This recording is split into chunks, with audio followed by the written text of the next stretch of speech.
Beneath the fractured moon, a single snowflake traced the curve of her cheek like a lover's forgotten tear. Ilara stumbled through the whispering pines, her breath ragged clouds in the frozen night. The wind clawed at her threadbare cloak, carrying the distant howls of the pack that had cast her out. Rejection burned deeper than the winter's bite, a wound no fire could thaw. She was Omega, marked for submission, yet her spirit had dared to question, to love beyond the chains of hierarchy. For that, the Alpha of the Silverfang clan had decreed her exile. No mate, no home, left to the mercy of the wilds, where the weak were devoured by the snow itself. The forest was a cathedral of ice, branches bowed under crystalline burdens, their shadows twisting like accusing fingers under the moon's pale gaze. Ilara's bare feet bled into the snow, each step a crimson bloom that the wind swiftly buried. She clutched the one remnant of her life before the banishment, a silver locket, cool against her pounding heart. Inside, etched in delicate script, was the prophecy her mother had whispered on her deathbed, a riddle of bloodlines and fallen kings. An Omega's sight will unravel the throne, it read, but Ilara had always dismissed it as the ravings of fever. Now, in this desolation, it felt like a curse, heavy as the iron collar she had finally shattered. Hunger gnawed at her insides, sharper than the thorns snagging her skin. She had run for days, evading the patrols sent not to retrieve her, but to ensure she never returned.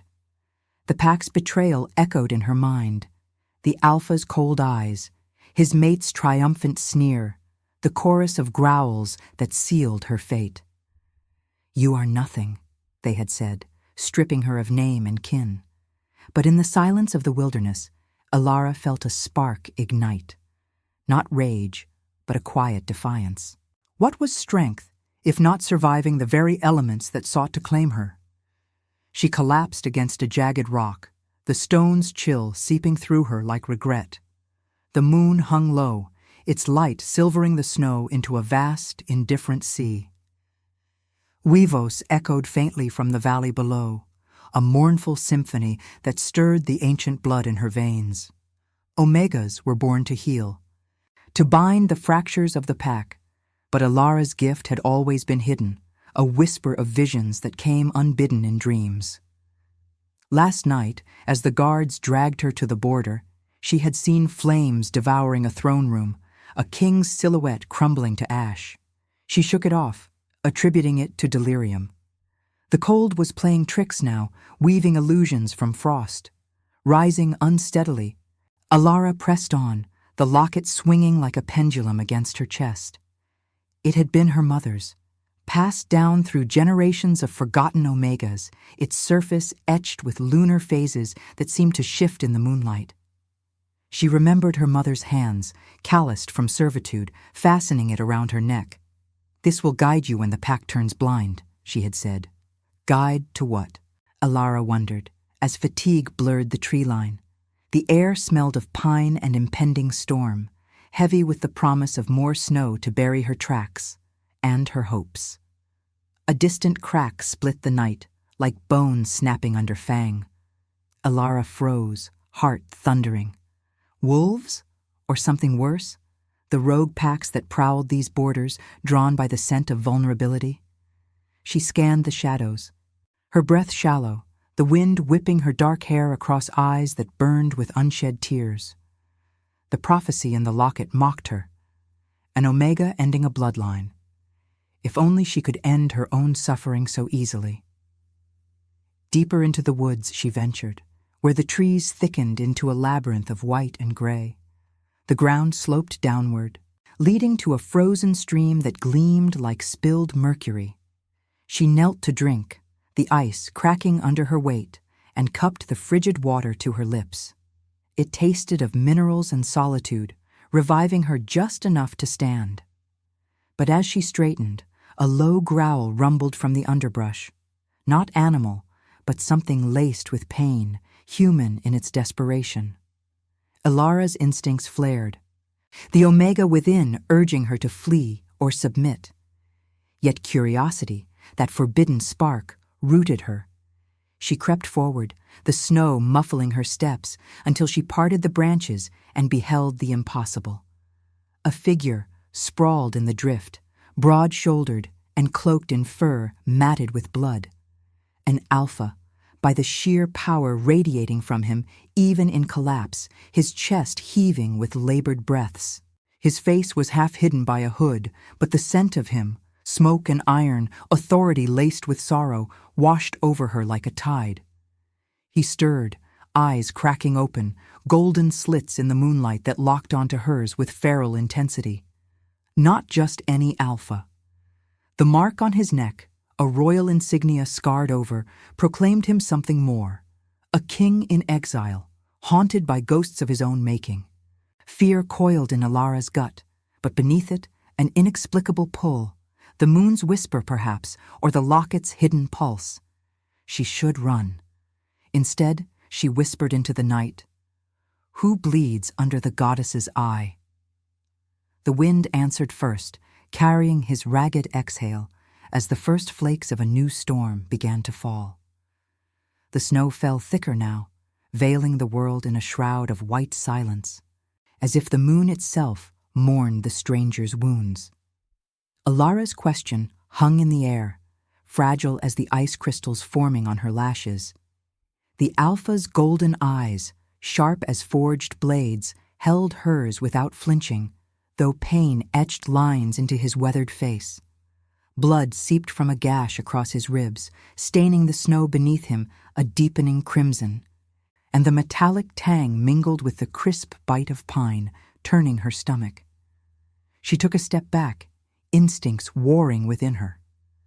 The Omega's urge to yield clashing against the survivor's caution. Who was he, this fallen king, reeking of smoke from distant battles and the faint acrid undernote of betrayal? His cloak, once regal with threads of silver embroidery now frayed and torn, bore the insignia of the Ironclaw dynasty, a realm far to the north, where mountains clawed at the sky like desperate prayers. Legends whispered of King Thorn, the unyielding ruler who had bent Pax to his will, only to be haunted by an oracle's curse. An Omega would sever his bloodline, unraveling the throne in flames. He had knelt before lunar altars, begging the goddess for reprieve, offering blood oaths to alter fate. Yet here he lay, felled not by enemies, but by the weight of his own secrets.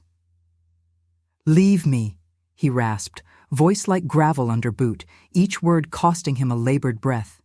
His hand twitched toward a dagger at his belt, but weakness betrayed him, fingers curling uselessly in the snow.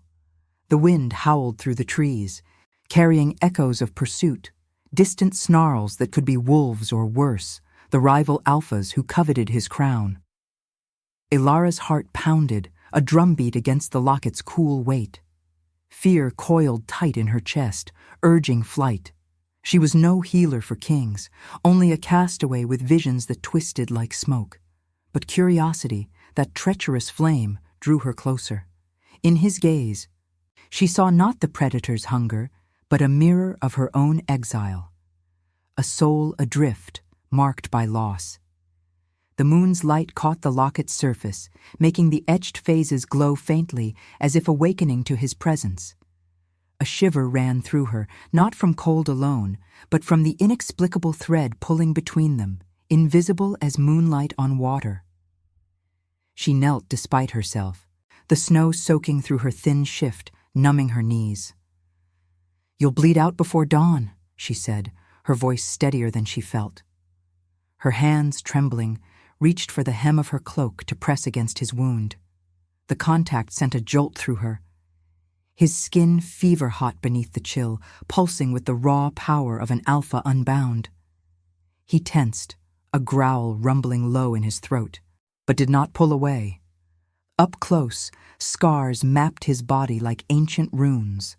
A jagged line across his collarbone from some long-ago duel, and fresher marks from fangs that spoke of treachery within his own ranks.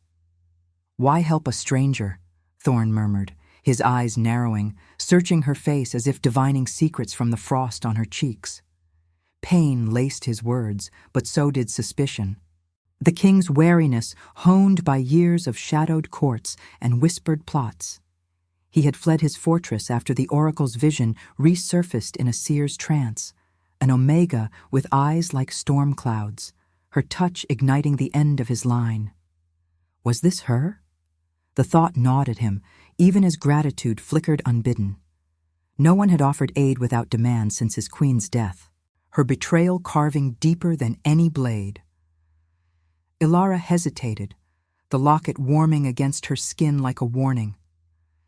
"Because the goddess watches," she replied, though doubt shadowed her tone. It was half-truth. The pack had taught her omegas served without question, but exile had forged her into something fiercer. As she bound the wound with strips torn from her cloak, the metallic scent of his blood filled her nostrils, thick and vital, stirring a buried instinct. Visions flickered at the edges of her mind, unbidden images of a throne room ablaze, a crown melting into rivers of gold. But she pushed them down, focusing on the steady rise and fall of his chest. The connection hummed between them, instinctive as the tide to the moon, yet she denied it fiercely. This was no fated bond. It was survival's cruel jest, two wounded souls colliding in the wilds. Fear whispered that he might claim her as prey, or worse, recognize the prophecy's echo in her eyes. Curiosity, though, bloomed like a hidden fire. What guilt haunted this king, to flee his throne into death's embrace? His hand brushed hers as she worked, rough calluses against her chilled fingers. And for a moment, the world narrowed to that touch, warmth piercing the cold, a spark of something forbidden. From the tree line, a howl pierced the night, closer now, laced with the fury of hunters. Thorne's eyes snapped toward the sound, his body coiling despite the pain. "They come for me," he said, voice hardening into command. "Rivals from the eastern clans, scented my weakness after the betrayal in my hall." He tried to rise, but staggered, leaning into her unexpectedly. The weight of him was solid, unyielding, his breath warm against her neck, carrying the faint spice of hearth fires long lost. Ilara steadied him, her pulse racing, the locket pulsing in rhythm with his. Denial surged. She owed him nothing, this stranger who embodied the power that had shattered her world. Yet the pull deepened, born of shared isolation, a curiosity that defied the fear gnawing at her edges. "Then we move," she whispered, helping him to his feet, the snow crunching under their steps. The wind whipped around them, carrying flakes that stung like accusations, as they plunged deeper into the shadowed woods. Behind, the howls grew, a chorus of inevitable pursuit, while the moon watched impassively, its light tracing the locket's phases like a promise yet to unfold. And now, I invite you to leave a trace of your presence in the comments. Tell us where in the world you're watching from, and the exact hour you hear this story. We wish to know how far these northern confessions travel, and at what moments of the night they find you. The forest swallowed them whole, a labyrinth of frost-laced branches that clawed at the sky like desperate pleas to the indifferent moon. Ilara's arm burned under Thorne's weight, his body a forge of heat and muscle pressed against her side, each step sinking with the ragged rhythm of his breath. The snow deepened, swallowing their tracks in merciful white, but the howls pursued, relentless, a tide of snarls rising from the valley, laced with the feral hunger of beasts denied their kill. She could feel the vibration in her bones, the air thickening with the scent of wet fur and malice, as if the night itself conspired against them. Deeper they pushed, Ilara's bare feet numb yet unyielding, the locket bouncing against her chest like a second heartbeat. It warmed now, unnaturally so, its silver surface catching slivers of moonlight that danced across the snow like elusive spirits. Fear clawed at her throat, not just for her life, but for the enigma beside her, this king whose golden eyes flickered with shadows deeper than the woods. Why had she not fled? The Omega in her whispered submission, safety in solitude, yet something fiercer stirred, a curiosity woven with the threads of his pain. His blood stained her cloak, a sticky warmth that seeped through to her skin, binding them in this crude pact of survival. "There," Thorn murmured through gritted teeth, nodding toward a jagged outcrop where the pines parted like sentinels. A cave mouth yawned in the rock face, veiled by icicles that hung like frozen daggers, its entrance narrow enough to defend. Ilara guided him inside, the chill of stone amplifying the wind's wail outside. The cavern was a hollowed vein in the mountain's heart, walls glistening with veins of quartz that caught the faint lunar glow, filtering through cracks above. She eased him down against a ledge, his back to the rough wall, and scanned the darkness. Shadows pooled like ink, but the space felt defensible, a brief sanctuary carved from the wild's fury. The howls crested closer, echoing off the trees, a pack of rogues, no doubt, drawn by the king's scent of vulnerability and power. Thorn's rivals, he had said, eastern clans with eyes on his throne, emboldened by the whispers of his weakening line. Ilara's mind raced, piecing fragments from old pack tales, the Ironclaw dynasty, forged in blood and ice, now fracturing under curses and betrayals. She had heard of Thorn's queen, poisoned by ambition in his own hall, her death the spark that ignited court intrigues. Guilt shadowed him like a second skin. She saw it in the way his jaw clenched, not just from pain, but from the weight of choices that had led him here, begging the moon for a fate rewritten. She gathered what she could, dry moss from the cave floor for kindling, shards of ice melted in her palms to clean his wound. Her hands moved with a steadiness born of necessity, though her pulse thrummed with the proximity of him. Up close, in the dim light, his features sharpened, high cheekbones, scarred by old battles, hair dark as raven wings, matted with sweat and snow. The royal mark on his neck, a crescent moon entwined with thorns, was marred by a fresh bite, treachery's brand. As she rebound the gash, her fingers brushed his ribs, and he inhaled sharply, not in pain alone, but in a tension that mirrored her own. The air between them hummed, charged as the storm outside, an instinctive pull she rationalized as mere shared desperation. Alphas commanded, Omegas endured. Yet here, in this hidden fold of the world, roles blurred like melting frost. Why risk this for me? Thorn's voice broke the silence, low and probing, his eyes locking onto hers with an intensity that stripped away the cave's chill. He shifted, wincing, but held her gaze, golden depths swirling with suspicion and something softer, uncharted. You bear the scent of exile, little one. Your pack's rejection clings to you like frost. What chain binds you to a stranger's folly? Ilara paused, the locket's warmth spreading through her chest like liquid fire. She could lie, claim duty to the goddess, but the words tumbled out raw, fueled by the wind's howl at the entrance. No chain, just echoes. They cast me out for seeing too much, for daring to question the blood that binds us all. You're no different, a king fleeing his own shadows. Her voice cracked on the last, vulnerability slipping through like snow through fingers. Empathy bloomed unbidden, a fragile bridge over the chasm of their wounds. She saw her own exile reflected in him, the pack's cold decree, the isolation that carved deeper than fangs. His guilt was a mirror to her shame, both forged in the fires of hierarchy's cruelty. Outside, the howls sharpened, paws crunching snow mere paces from the cave. Thorn tensed, his hand finding the dagger at his belt, though weakness made it a feeble grasp. They'll scent us soon, he growled, the Alpha's command resurfacing, protective now, encompassing her in its arc. Ilara's heart stuttered, not fear of him, but for him, this broken sovereign who had knelt to the moon in vain.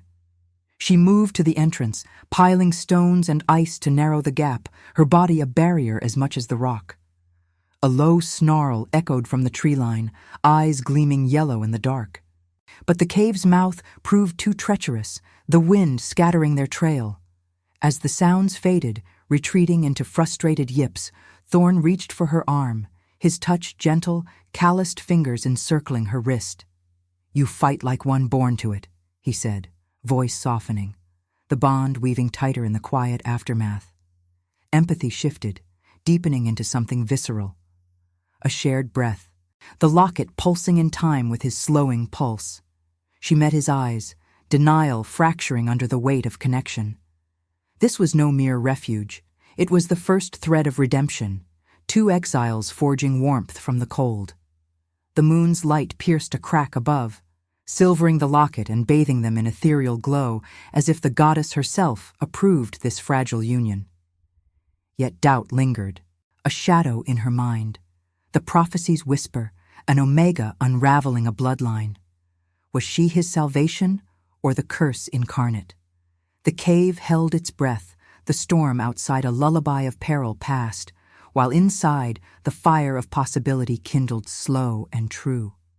The cave's silence deepened after the howls retreated, a fragile truce woven from stone and shadow, but Alara felt no ease. The air hung heavy with the scent of damp earth and drying blood, the locket's unnatural warmth pressing against her skin like a secret straining to break free.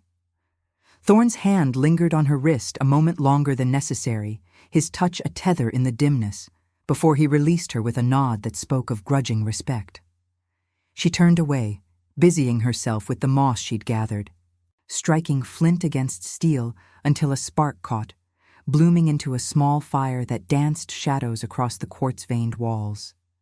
Flames licked the chill, casting golden flickers that warred with the moon's silver intrusion from above, turning the cavern into a divided realm of light and lingering dark. Ilara sat across from him, knees drawn to her chest, the fire's heat a meager balm against the exhaustion seeping into her bones. Thorn watched her, his golden eyes reflecting the flames like twin embers, probing without words. The bond they'd forged in flight hummed between them, subtle as the cave's drip of melting ice, yet she resisted it, rationalizing the pull as the Omega's instinct to mend, nothing more.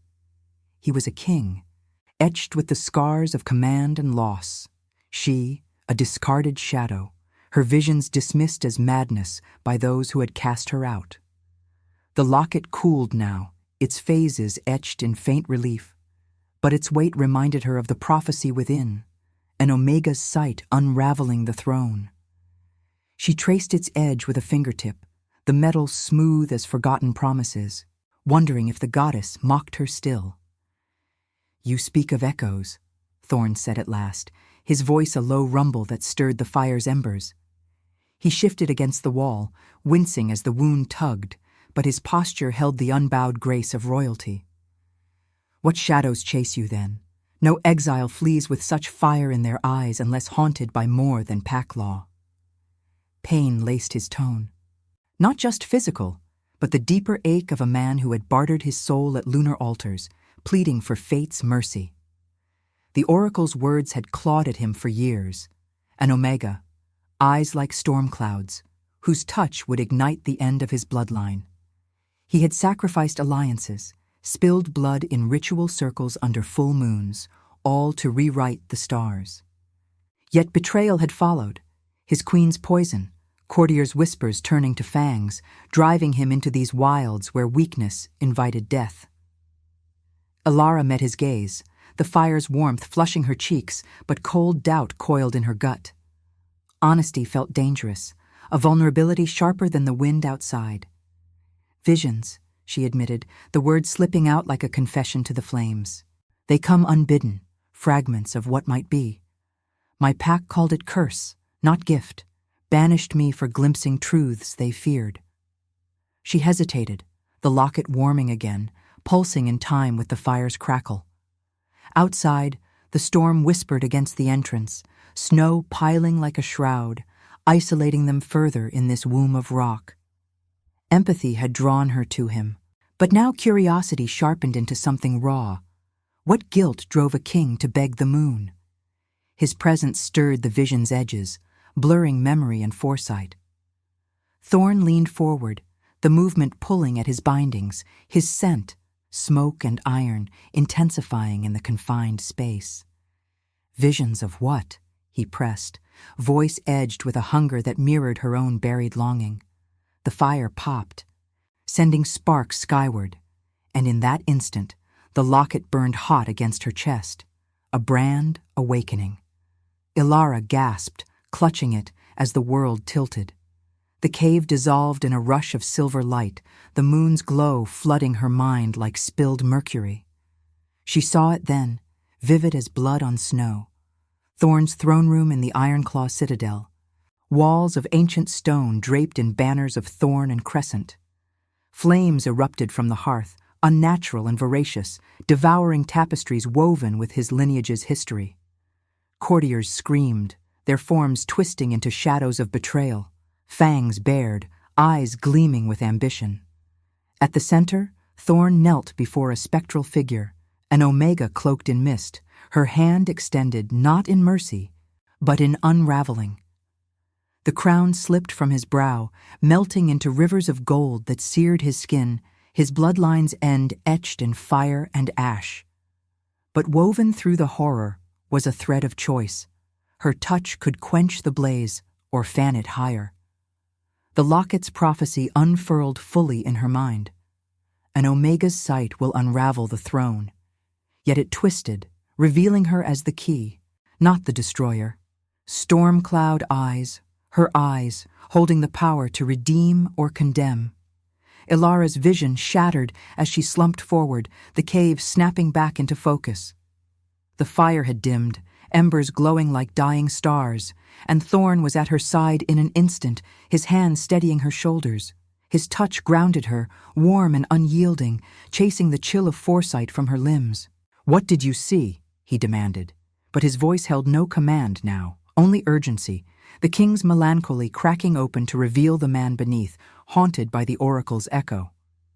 Breath ragged, Ilara lifted her gaze to his, the locket now cool once more, its phases aligned with the moon's hidden arc. "You," she whispered, the word heavy with revelation. "The flames. The end of your line. But I'm no curse. The goddess shows me paths. Yours twists on mercy, on a choice unmade." Tears pricked her eyes, not from fear, but the weight of destiny's gaze. Her gift, long denied, manifested here in Refuge's heart, binding her to him irrevocably. The pull she had rationalized surged, no longer instinct alone, but fate's insistent thread. Thorn's eyes widened, recognition dawning like dawn over snow. The oracle's Omega, not harbinger of doom, but the key he had begged the moon to forge. He released her slowly, retreating to his place by the wall, but the space between them felt charged, alive with possibility and peril. Outside, the wind sighed, carrying distant weavos that mourned unspoken truths. Ilara's heart ached with the vision's residue. Power and compassion at war, her hidden sight the bridge between his guilt and redemption. Was she healer or unraveling? The fire flickered low, casting their shadows long and entwined, as the moon watched, its light a silent witness to the destiny unfolding in blood and flame. Yet in that fragile clarity, doubt lingered, a moral precipice where love demanded sacrifice, and the throne's shadow loomed ever closer. Comment Luna if you'd walk through the storm for someone who saw your worth. The dawn crept into the cave like a thief, pale light filtering through the cracks to paint the quartz walls in hues of frost and regret. Ilara stirred from fitful sleep, the fire reduced to ash-gray embers that whispered of the night's revelations. Thorn sat vigilant across from her, his golden eyes shadowed by exhaustion, the wound on his ribs bound tighter now with strips of her cloak, stained crimson like a vow sealed in blood. The locket rested heavy against her chest, its phases etched deeper in her mind since the vision, a compass to fates intertwined, pulling her toward a precipice she could no longer deny. Yet resistance lingered, a quiet storm in her soul. To bind herself to this king meant surrendering the freedom exile had brutally gifted, a solitude she had begun to claim as armor. The air outside shifted, carrying not the wind's mournful sigh, but the crunch of paws on snow, deliberate, encircling. Thorn rose swiftly, dagger in hand, his body coiling with the predator's grace, despite the pain etching his features. "They've found us," he growled, voice low thunder that vibrated through the stone. Ilara's heart seized, the Omega's instinct urging her to his side, but she stood alone at the entrance, peering through the narrowed gap. Shadows moved in the tree line, forms emerging like specters from the mist. A dozen wolves, fur matted with frost, led by a hulking figure whose eyes burned amber with ambition. Not just rogues. These bore the marks of the eastern clans, rivals to Ironclaw, but among them slunk a familiar scent, sharp as betrayal's blade. Her old pack, the Silverfang exiles, drawn by the chaos, their alpha's decree echoing in their snarls: hunt the wanderers, claim the weak. At the forefront loomed Garrick, the Silverfang alpha who had banished her, his pelt scarred from old hunts, his gaze locking onto the cave with predatory certainty. Beside him prowled a lean shadow, Thorn's own betrayer, Lord Draven, once his most trusted advisor, whose fangs had torn the royal mark in the throne room's dim light. Draven's eyes gleamed with the poison of ambition, the same that had felled Thorn's queen years ago. The wind carried their howls, a chorus of accusation and hunger, stirring the snow into eddies that stung like accusations. Ilara's blood ran cold. This was no random pursuit. Garrick's pack had scented her trail, drawn by the locket's faint pulse or the whispers of her visions, while Draven hunted the king to shatter the Ironclaw line forever. The past converged here, in this frozen throat of the mountain, demanding reckoning. Thorn stepped beside her, his presence a wall of heat against the chill, but she felt the fracture in him, the guilt that had driven him to lunar altars, begging the moon to spare his bloodline from the oracle's doom. "Draven?" he spat, the name a wound reopened, his hand tightening on the dagger. He poisoned her, my queen, to whisper lies of weakness, turning the court against me. And now he allies with your kind. Little one, to end what the goddess foretold. His voice cracked, not with fear, but the melancholy of a king who had chosen duty over heart, only to reap betrayal's harvest. Ilara's chest tightened. She saw her own rejection mirrored in his confession. Garrick's cold decree, stripping her of kin for a vision that threatened his rule. The packs circled closer, their breaths clouding the air, eyes reflecting the rising sun like fractured gold. The assault came swift as a blizzard's fury. A rogue lunged first, fangs bared, crashing against the stones Ilara had piled. She shoved back, her body small but unyielding, the locket flaring hot as adrenaline surged. Thorn met the next with a roar, his blade flashing in the light, drawing blood that sprayed across the snow in arcs of deep red. The cave mouth became a bottleneck of chaos. Snarls echoing off the walls, the metallic tang of blood mingling with the cave's damp earth. Ilara fought with desperate ferocity, nails raking fur, her visions flickering at the edges, glimpses of outcomes branching like lightning. Thorn fallen, his line severed, or her hand extended, choosing mercy over the kill. Garrick broke through, his massive form barreling toward her, eyes alight with the triumph of reclaiming the traitor Omega. "You were nothing then," he snarled, voice shifting to human timbre mid-leap. "And you're prey now." Thorn intercepted, tackling Garrick in a tangle of claws and fury, their bodies slamming against the rock. Blood welled from new gashes, Thorn's wound reopening. But he fought with the desperation of redemption sought. Draven slunk in from the side, aiming for the king's throat, his betrayal a living shadow. Ilara's world narrowed to that moment, the locket burning like a star, urging her forward. She grabbed a jagged stone, hurling it at Draven, the impact staggering him. But as Thorn pinned Garrick, blade at his throat, the choice crystallized, visceral as the blood pooling at her feet. Forgive the past that scarred them, bind their wounds in alliance, or unleash war's full tide, claiming freedom in vengeance.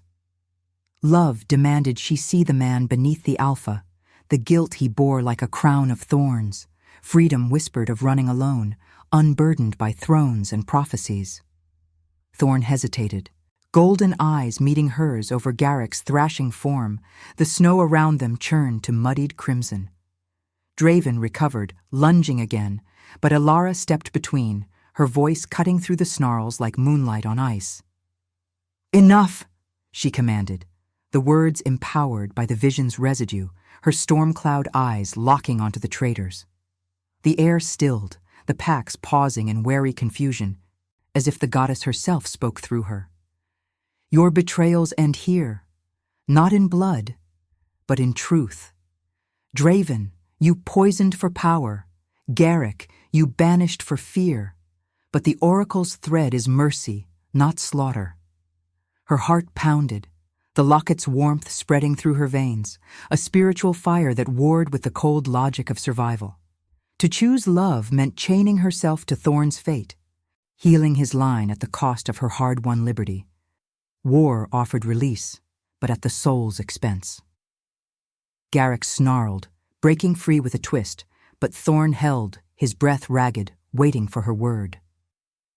The wind howled anew, carrying weavos from the retreating edges of the packs, doubt rippling through their ranks. Draven circled, fangs dripping, his eyes flickering with the oracle's echo, fearing the Omega who could unravel or redeem. Elara's mind raced, philosophy clashing in the heat of battle. What was strength, if not choosing compassion over the blade's easy justice? Forgiveness could forge a new alliance, binding packs against greater threats. War would free her, but doom them all to cycles of blood under the moon's unblinking eye. In that suspended breath, as blood dripped from Thorn's brow and the snow drank it greedily, Elara extended her hand, not to strike, but to offer. The choice hung, a moral precipice where destiny teetered, her soul fracturing under the weight of what might come.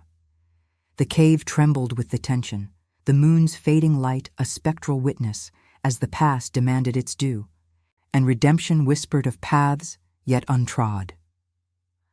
The snow drank the blood in greedy gulps, turning the cave's threshold into a canvas of crimson and white, where the wind's howl softened to a dirge for choices unmade. Elara's hand trembled in the frigid air, extended like a bridge over the abyss, her storm cloud eyes locked on Thorn's golden gaze amid the fray. Garrick thrashed beneath him, fangs gnashing futilely against the king's unyielding hold, while Draven circled with the patience of a serpent, his amber eyes flickering between triumph and the dawning fear of the oracle's shadow. The packs held their breath, a ring of furred specters under the moon's receding pallor, the air thick with the metallic tang of wounds and the underlying rot of old betrayals. Elara's locket pulsed against her chest, a living ember that synced with her racing heart, its silver phases aligning as if the goddess herself leaned in to witness this crux.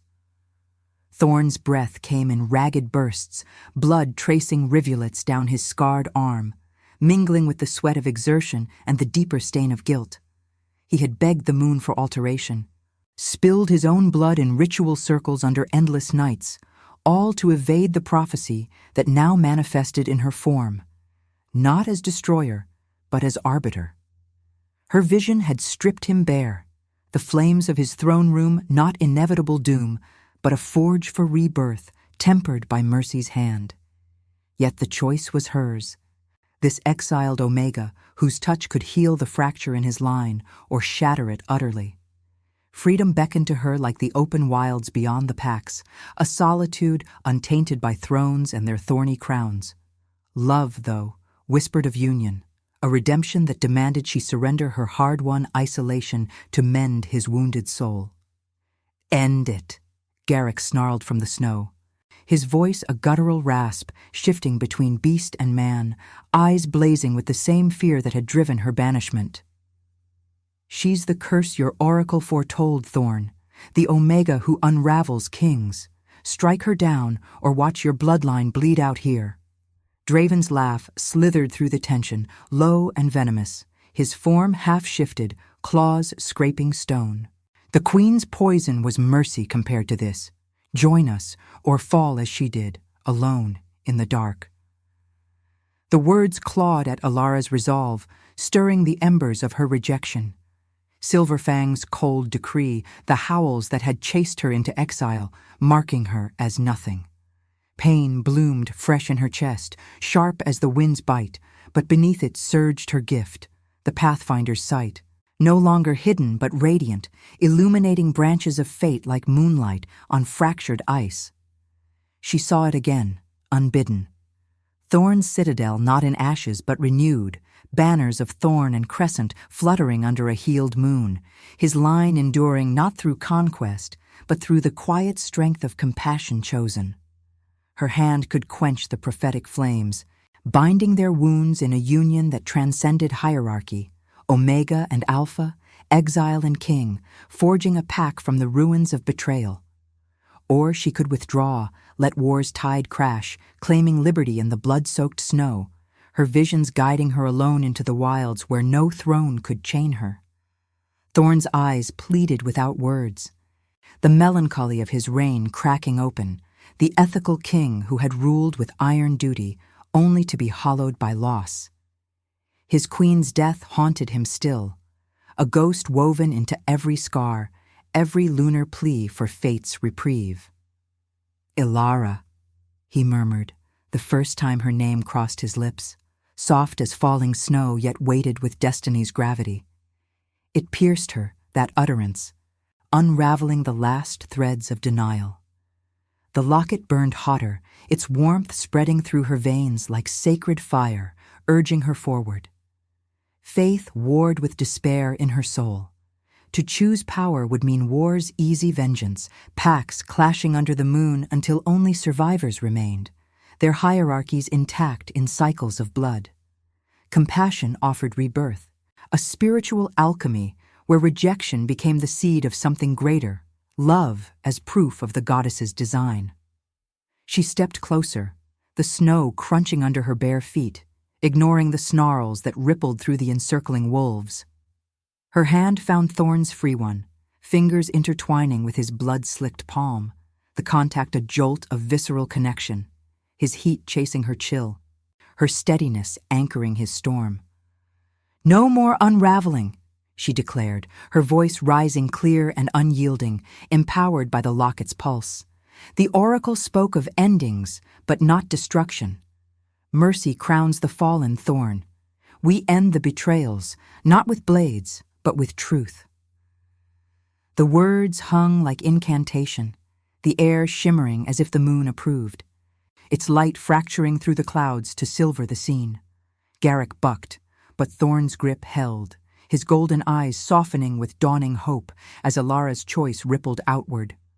Draven lunged, but the packs hesitated, the Eastern rogues and Silverfang exiles sensing the shift.